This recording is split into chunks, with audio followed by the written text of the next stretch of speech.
Итак, всем доброго времени суток. С вами снова Фазендас с очередным уроком, который называется Ликбез. Попросту говоря, ликвидация безграмотности. Сегодняшний урок у нас предназначен для того, чтобы разобрать, как правильно нам закончить, подготовить наш проект к выпуску. Почему отдельный урок для этого сделан? Потому что кроме самих утилит, которые поставляются вместе с NeoAxis, мы с вами рассмотрим еще несколько программ, которые вам будут полезны. Итак, начнем для начала с такой утилиты, как конфигуратор. По большому счету, с конфигуратора вообще надо начинать пользоваться NeoAxis. То есть предварительно, прежде чем начинать разработку проекта, лучше всего прогнать конфигуратор, открыть его там, настроить как вам нужно, и после этого уже начинать саму разработку. Собственно говоря, все настройки, которые выставите в конфигураторе, они будут присутствовать в вашем конечном продукте. То есть мы с вами открываем папку NeoAxis, ярлык у нас на рабочем столе, еще раз напоминаю, и запускаем вот данную утилиту.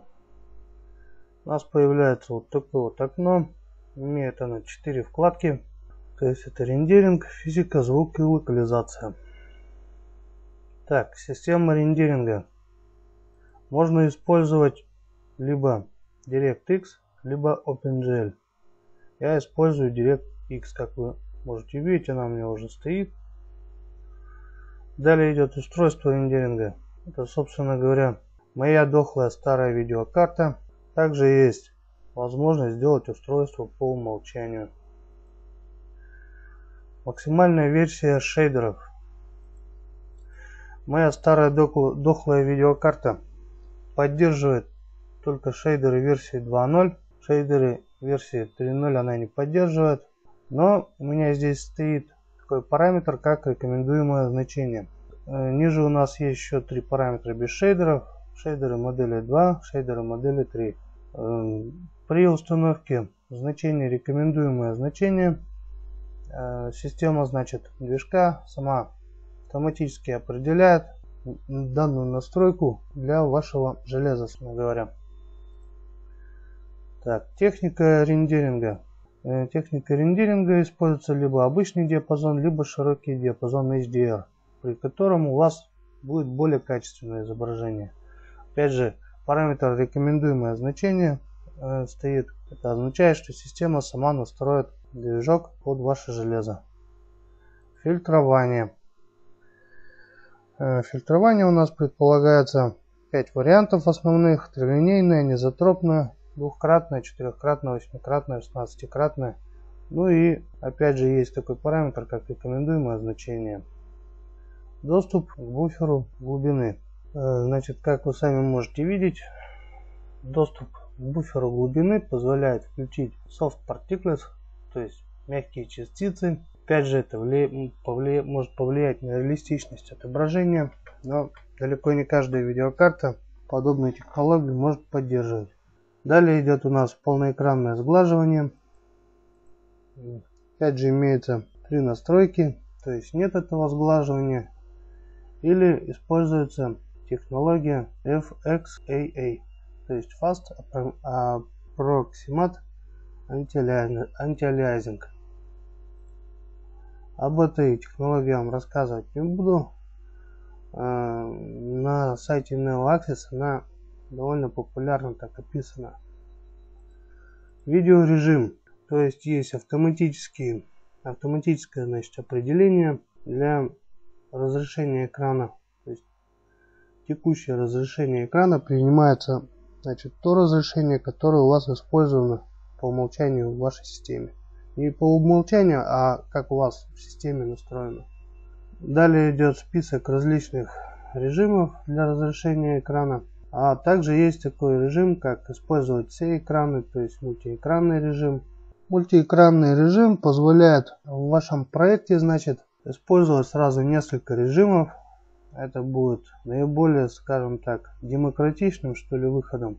То есть вы всех своих конечных пользователей не знаете, не знаете, каким железом они пользуются. Но тем не менее надо постараться удовлетворить запросы каждого, поэтому лучше использовать именно мультиэкранный режим.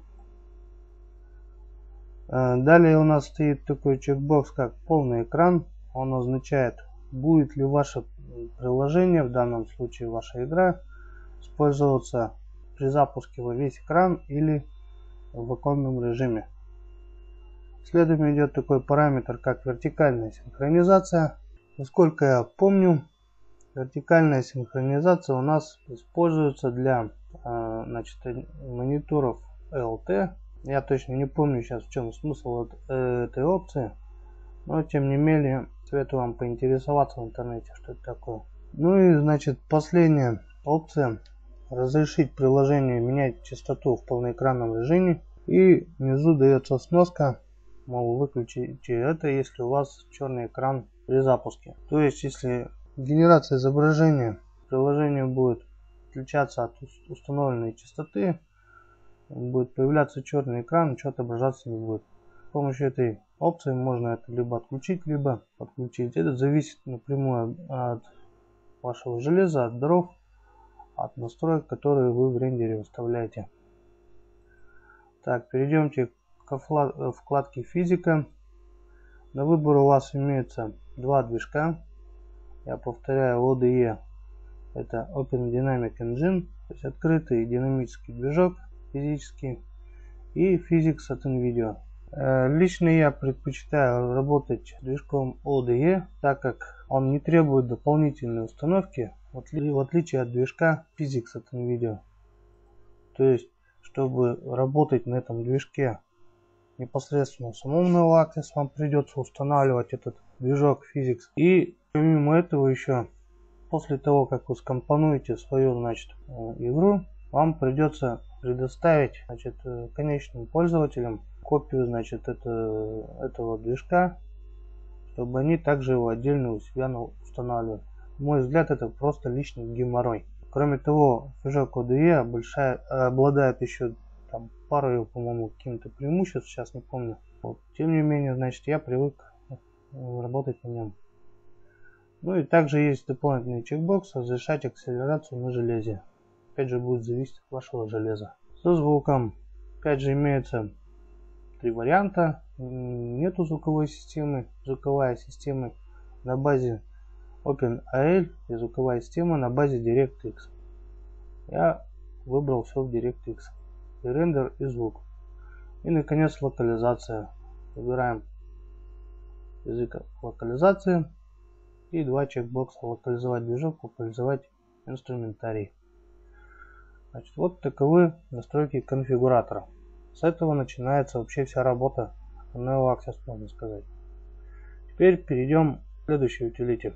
Сейчас мы с вами рассмотрим такую утилиту, как ShaderCacheCompiler. Попросту говоря, компилятор кэша шейдеров. NeoAxis в своей работе использует множество различных шейдеров. Они применяются в различных материалах, согласно настройкам, в которых они, собственно говоря, и генерируются. Для чего эта утилита нужна? Если у вас слишком очень сложные шейдеры, их много, то загрузка каждой карты будет происходить очень долго.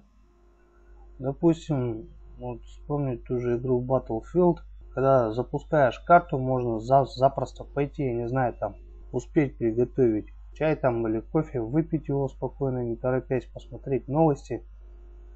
И только через какое-то время уже у вас карта запустится. Если у вас, соответственно, компьютер примерно такой же, как у меня, если более новый компьютер, это происходит немного быстрее, но тем не менее. То есть, это говорит о чем? Это говорит о том, что ваши шейдеры, они генерируются во время загрузки, вашей карты. Если вы хотите избавить от этого геморроя своего потенциального пользователя, советую воспользоваться данной утилитой. Но тут же опять есть определенный такой момент. После того, как вы сгенерируете с помощью этой утилиты кэш шейдеров для вашей игры, несомненно, у вас игра будет загружаться очень быстро, без особых проблем, ну и все отсюда вытекающие плюсы. Но вместе с тем размер конечного продукта у вас может увеличиться и очень даже не слабо. Это происходит от того, что именно как раз заполняется кэш шейдеров, и он поставляется вместе с самим приложением. Опять же, вам придется потратить энное количество времени на компиляцию шейдеров, поэтому имейте это в виду. Не обязательно все шейдеры подряд компилировать. Ну вот, допустим, тут вот есть у нас такие вот вкладочки с параметрами. Render System. Так как я не предполагаю работать на системе OpenGL, а работаю только с директом, поэтому чекбокс OpenGL я снимаю. Так как у меня карта работает с шейдерами второй модели, а с третьей моделью не работает, кому-то бы шейдер модели 3.0 мне стоило бы убрать вот этот чекбокс. Но так как делаю игру я не для себя, допустим, да, а для любого, кто захочет в нее поиграть. У кого-то компьютеры помощнее, чем у меня, поэтому лучше я этот флажок оставлю. Далее идут оптимизация теней. Тут, значит, используются особенности для различного типа видеокарт. То есть вот для ATI, то есть радионовский, да, NVIDIA. И есть еще чекбокс, он называется генерал. В генерале, значит, вы предоставляете возможность компилировать шейдеры для всех типов видеокарт. Но опять же, я вот предпочел проставить все боксы, потому что делаю опять же не для себя. Далее идут у нас модели тумана, то есть нет тумана, шейдеры простые, там шейдеры для тумана экспоненциального типа, шейдеры для тумана экспоненциального типа в квадрате и для линейного тумана. Так вот, техники, значит, для различного типа теней, то есть без теней, и далее по списку. Высокие, там средние, низкие, потом по технологии PSSM и стенсильные тени. Опять же, я предпочел здесь все проставить.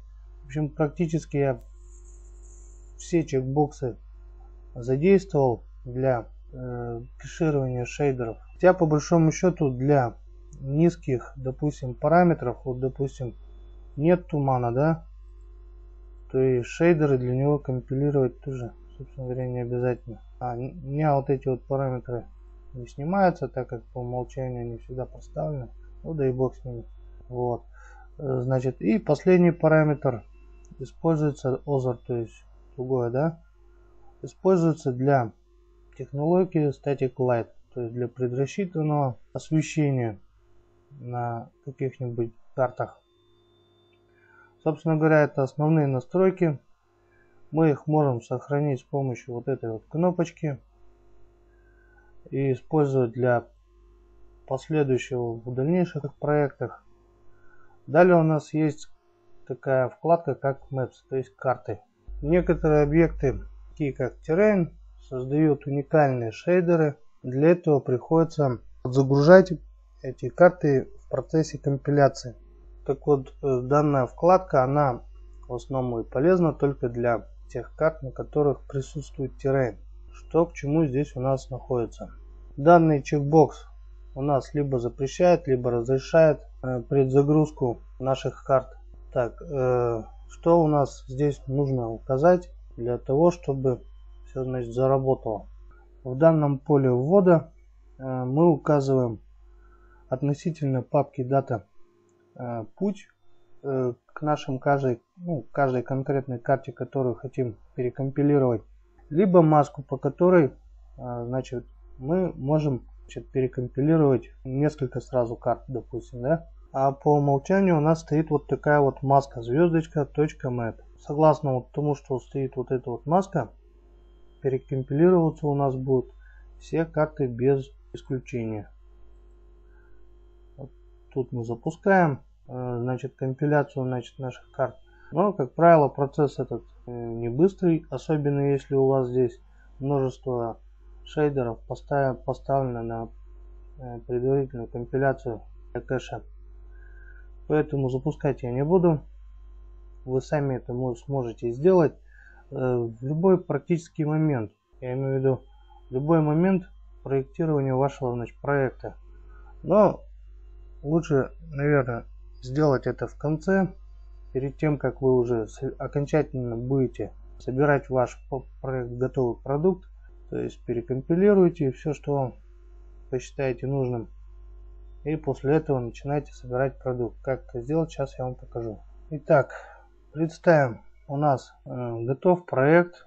Мы как следует поработали в конфигураторе над его основными настройками.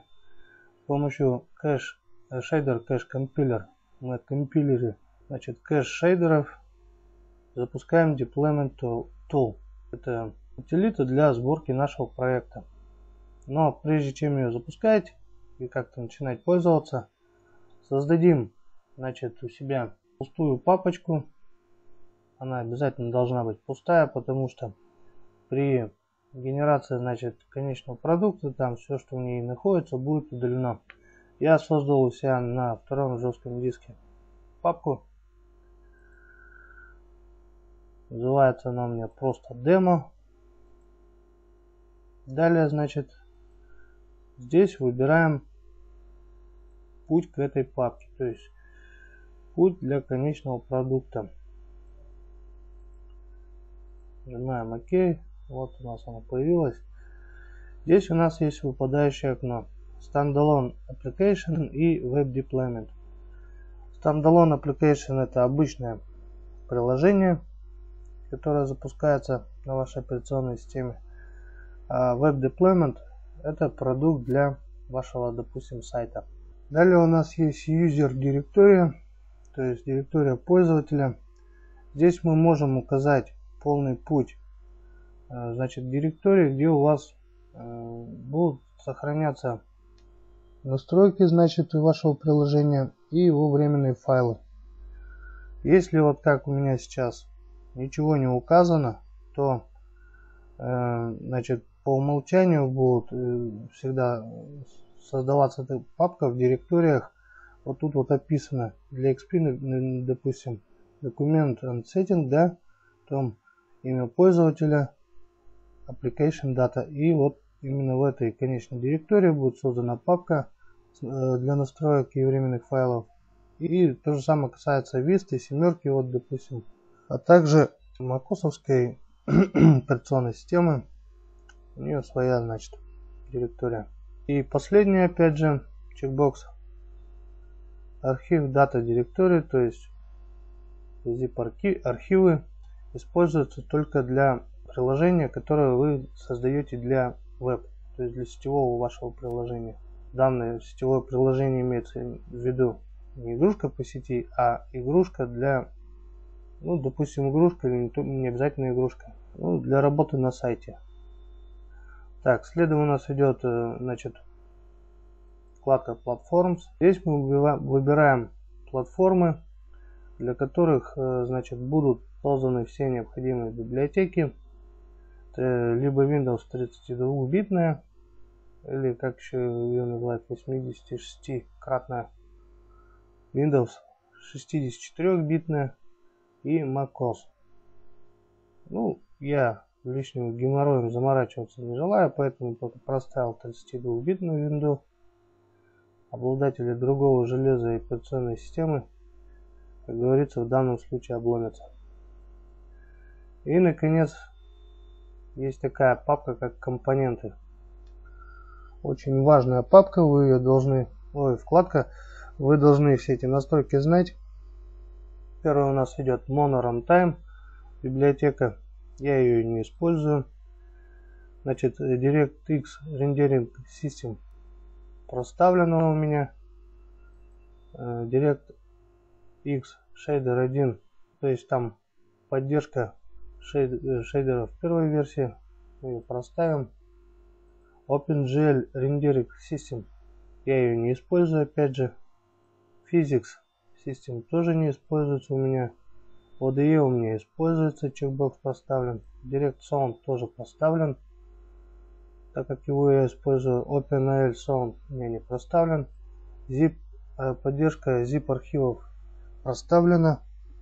Collada Mesh формат по идее бы тоже вот надо поставить. Headmap terrain идет, потом менеджер декоративных объектов, далее Base Finding System. Это система поиска пути, Recast Navigation System, система навигации, Dedicated Server. Это выделенный сервер, то есть если вы используете сетевую игру, то скорее всего этот выделенный сервер лучше включить в состав данного вашего продукта. Конфигуратор. Конфигуратор позволит, значит, конечному пользователю настроить, значит, игру под свое железо. Конфигуратор это тот же самый, который вы могли видеть, значит, у себя в папке с NeoAxis. Далее идут библиотеки DLL, Game Common и Game Entities. И наконец, собственно, сама игра Game.exe. Свои настройки вы можете либо обновить, создать новые, либо открыть старые, которые создавали, либо сохранить эти. Эта кнопочка у нас, собственно, сама запускает процесс сборки игры. Но кроме всего этого у нас остался последняя вкладка. Здесь можно, значит, указать библиотеки и системные файлы, которые не являются зарегистрированными. Попросту говоря, это собственные библиотеки и файлы пользователя. Но тем не менее они будут экспортированы вместе с вашим проектом. Здесь мы, значит, можем добавить путь к данному там файлу, да, то есть в его папку, и непосредственно к самому файлу. Тут мы можем отредактировать заново там путь или что там, а тут мы можем удалить, собственно говоря, его из списка файлов. После того, как вы все вот это вот оформили в лучшем виде, что называется, все настроили, выставили везде нужные вам чекбоксы, приступаем, собственно, к сборке самого проекта. Для этого нажимаем кнопочку Deploy. И, значит, у меня вот вылетает вот такое вот окошечко. Здесь спрашивается сохранить ваш продукт вот в данную директорию указанную или нет. Если вы сохраните все сюда, то все данные, которые там находятся, они будут уничтожены.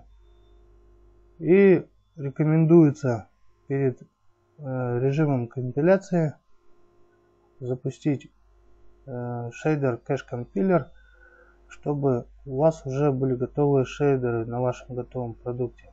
Мало ли, если вы забыли про эту утилиту, вот вам здесь такое напоминание вылетает. Допустим, меня все устраивает, папка демо у меня пустая, я соглашаюсь, значит, с предложенным диалогом. Появляется вот такое окно. В процессе, значит, работы этого окна у нас собирается наш готовый проект. Туда собираются все необходимые библиотеки, файлы системные, исполняемые файлы, файлы ресурсов. После того, как они будут собраны, у нас будет папка с готовым фактически продуктом, который можно запустить, который у вас будет работать. Допустим, если вы это все создадите, вы сможете это заархивировать. Там, я не знаю, в RAR или в zip архив, там какой вам удобно будет, выложить на какой-нибудь файлообменник или на торрент. После этого конечному пользователю останется только заархивировать все это дело и использовать. Но это не самый, по-моему, профессиональный подход.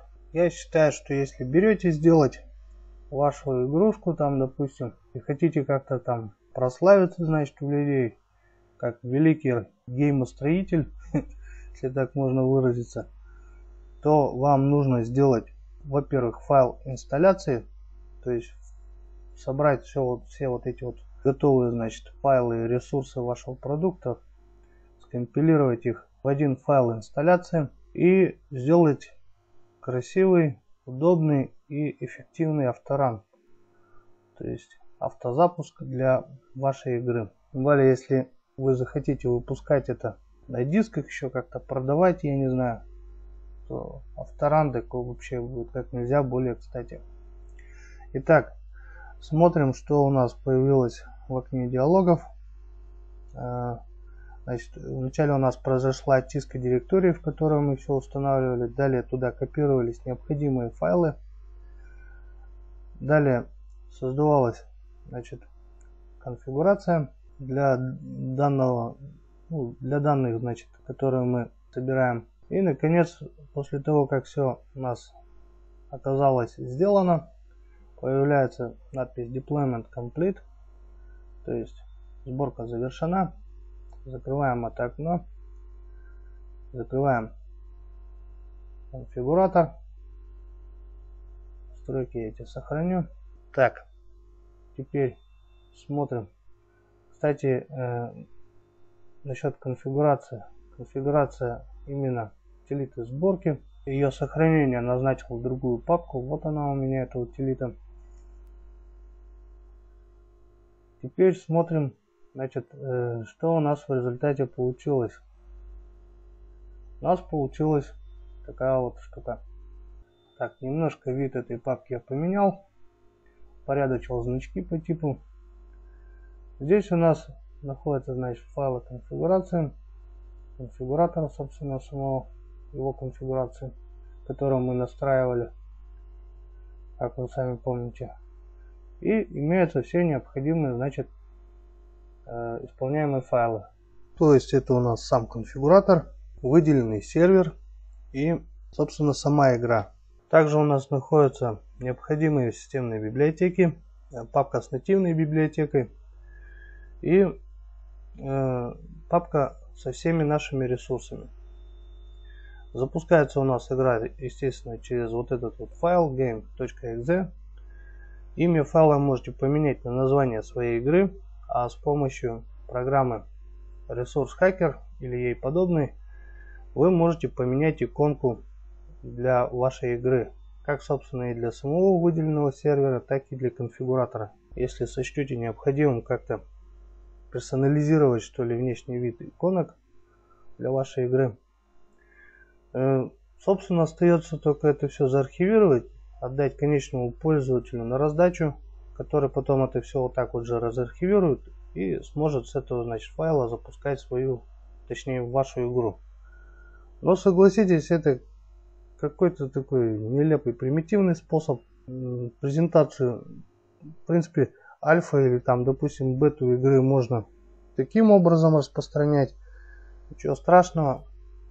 Но презентацию непосредственно уже самого готового продукта, то есть когда вы все доработали и готовы публиковать на всеобщее обозрение ваши детище, настоятельно советую вам воспользоваться программами, о которых я сейчас вам расскажу. Собственно говоря, как я уже и говорил, вам надо создать инсталляционный файл. Для этого у меня есть сертифицированная программа, бесплатная, Inno Setup. С ее помощью можно, значит, создать различные инсталляционные файлы. У меня имеется, поставьте сразу несколько готовых скриптов. Я сам все делал вручную. Вообще, как работать с этой программой, вам следует ознакомиться с документацией. У меня также есть документация на русском языке. То есть это такой HTML файл справки. В нем популярно описывается порядок работы с данной программой.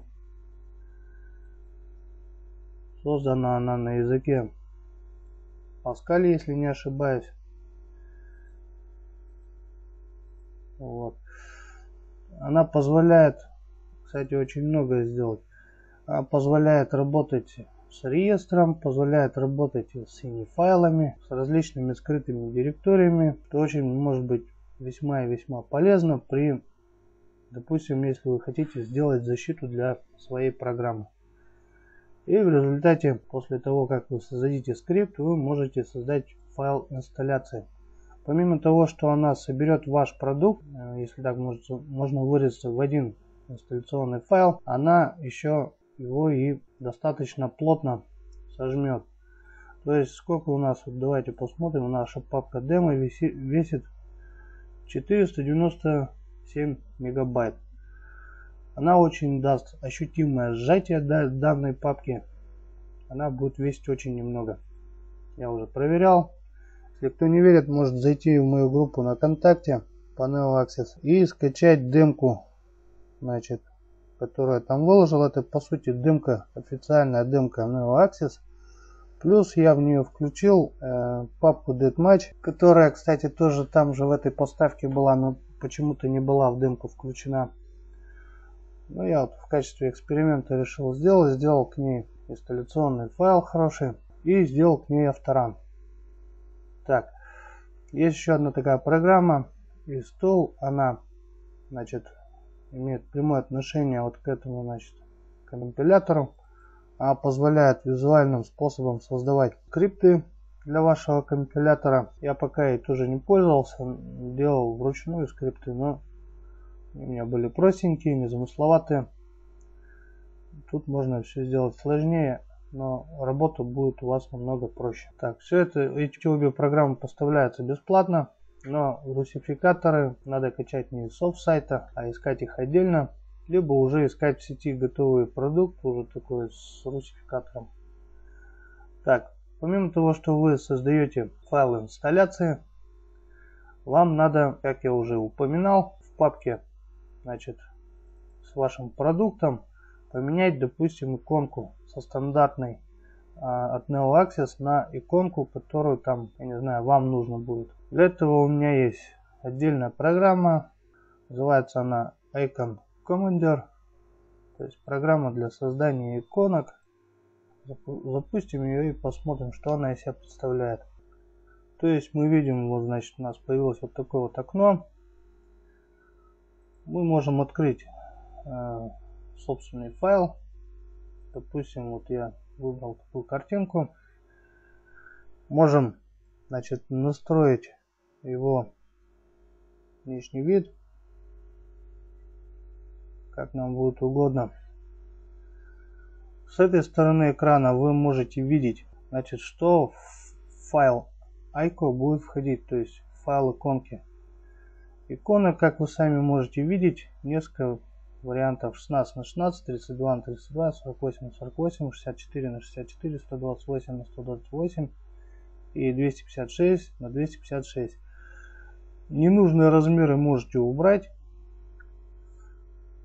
Значит, убрав, значит, чекбоксы, допустим, вот эти вот размеры мне не нужны, мне нужны вот эти размеры. Вот такой вот маленький размер 16 на 16 пикселов хорошо подходит для иконок сайта. То есть, когда вы открываете браузер, у вас тут появляется над окном вкладочка, в этой вкладочке название там сайта или страницы, да, и, как правило, рядом такая иконка сайта. Если иконки нет, то значит сайт такой иконки не имеет. Вот такую иконку можно там будет применить. И, соответственно, вот такую иконку можно будет применить для вашей, вот эту вот иконку для вашей игры, а эту иконку для отображения на рабочем столе. Здесь у нас имеются также темы оформления. Вот сейчас у нас стоит такая вот тема оформления. Вот если мы проставим на большой, да, мы вот увидим, можем поменять на любую другую, которую там вам удобно будет. Можно создать свой стиль оформления. То есть здесь мы можем наложить нужную нам текстуру. Здесь можем использовать нужную нам маску. Здесь, соответственно, background. И, ну, это фон. И фронтальное исполнение в виде этой печати, допустим, да, штемпеля. Программа Compiler у меня является портабельной, то есть она не требует установки. После того, как, то есть я ее в любое место могу перенести, сохранить как мне надо. Вот. После того, как мы создали, значит, необходимые файлы для файла с расширением ICO, Нажимаем сохранить и сохраняем. Вот, допустим, сохраним в папке с нашей игрой данную иконку, просто для демонстрации. Сохраняем, закрываем программу, смотрим. Вот наша иконка. Эту иконку мы можем запросто сменить. То есть я, например, использовал для своей демки программу ресурс хакер. Я, значит, и извлек все иконки вот данного типа, да, и вложил туда свою иконку, которую сделал из стандартной картинки по NeoAxis. Это синий такой заяц на белом фоне. Вы можете применить свою иконку. Ну, в данном случае вот эту, например. Так, она нам здесь не нужна сейчас. Теперь, значит, у нас остался последний, что называется, штрих. Допустим, у нас иконка была заменена на ту, которую мы специально создавали. Наш, значит, продукт загнали в файл инсталлятор, соответственно, как следует его сжав. Осталось теперь сделать обычный AutoRun. Обычный или необычный будет зависеть от вас, собственно говоря. Для создания AutoRun у меня есть программа AutoRun Enterprise Pro. Очень удобная, очень такая продвинутая программулина, скажу я вам. Она у меня имеет свой русификатор моей версии. Поэтому советую вам порыскать на просторах интернета в поисках этой программы. Программа на самом деле очень такая продвинутая. То есть это, как вы сами можете видеть, это по сути обычный визовик редактор. То есть визовик это беру, тащу и ставлю. Что вижу, то и получаю. То есть это все у нас можно перетаскивать туда или туда. Для каждого элемента можно там вот назначать определенные, значит, как вы сами можете видеть, параметры. Параметры, правда, у меня написаны на английском, но они все очень понятные. Ничего в них сложного, можете разобраться. Тут же внизу можно вот click action, допустим, выбрать нужное действие. Сейчас стоит открыть или запустить файл, что, собственно, для кнопки инсталляции как раз нам и потребуется.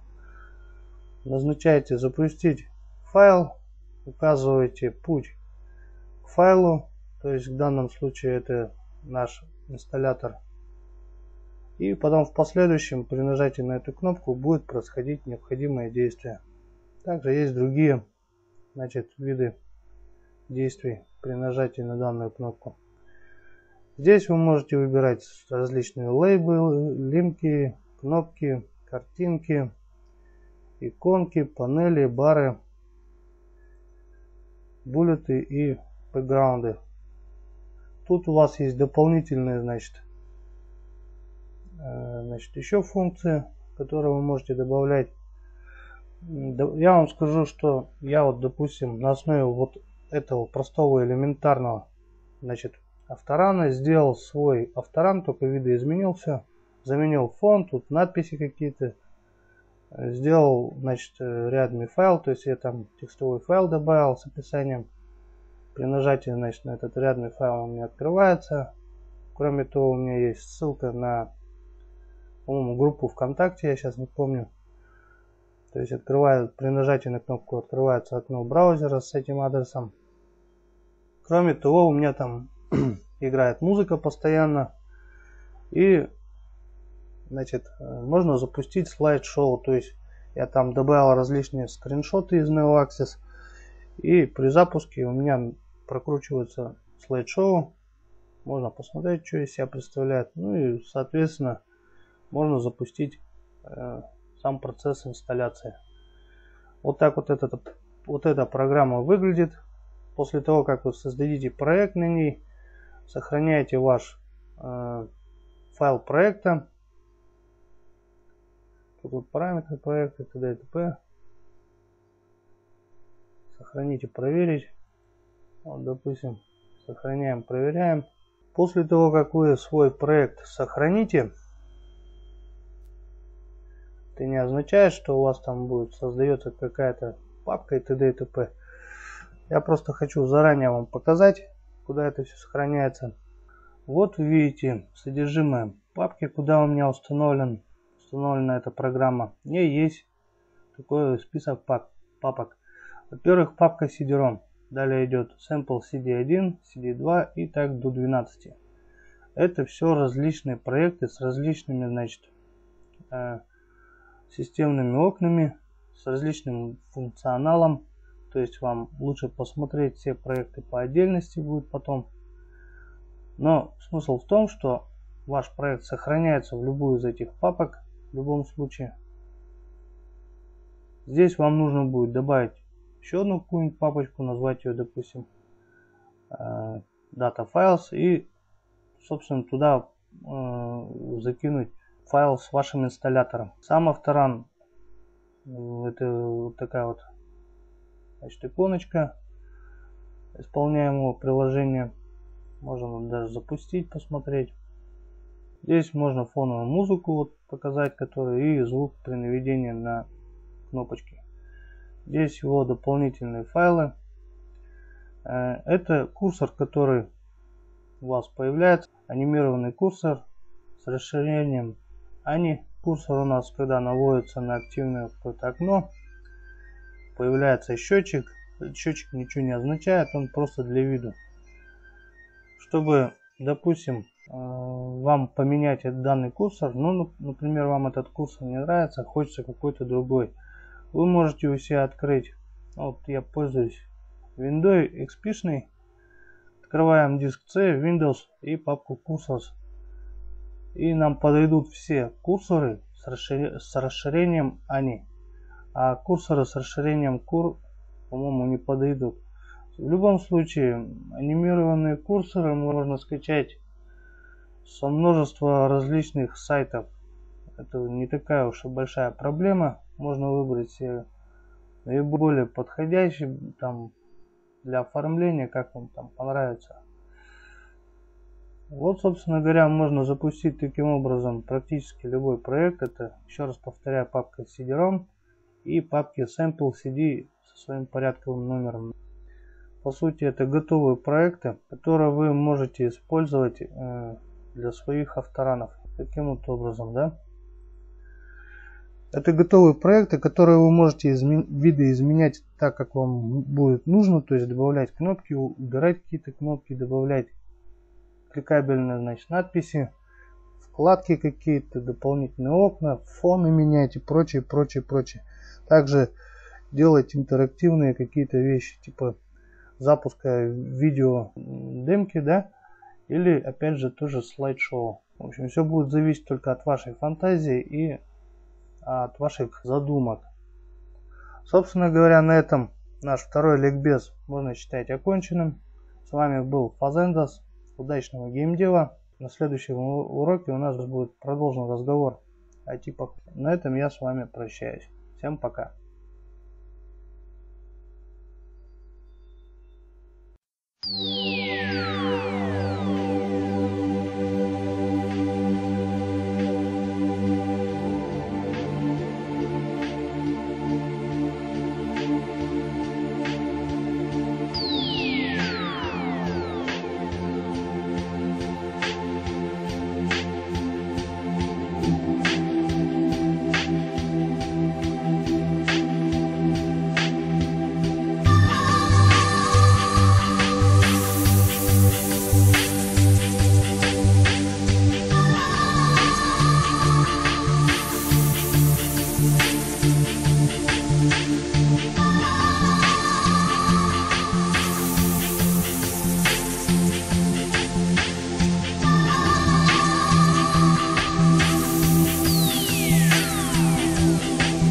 Planet love, love, love, love.